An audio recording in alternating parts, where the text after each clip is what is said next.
Pencurian kotak amal terjadi di Musola Babus Salam, Pangkalan Jati, Cinere, Kota Depok pada Senin 3 Januari 2022 siang.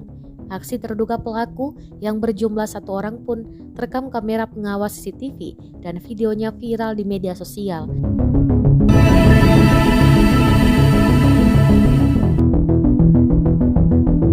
Salah seorang saksi di lokasi kejadian, Safar Sodik, mengaku sempat bertemu terduga pelaku saat hendak menaikkan ibadah sholat duhur kemarin siang.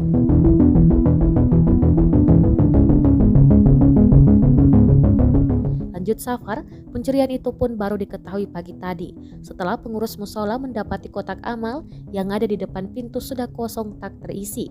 Safar mengatakan si pelaku berhasil menggasak uang tunai sekitar 300.000 hingga 500.000 rupiah yang ada dalam kotak amal tersebut.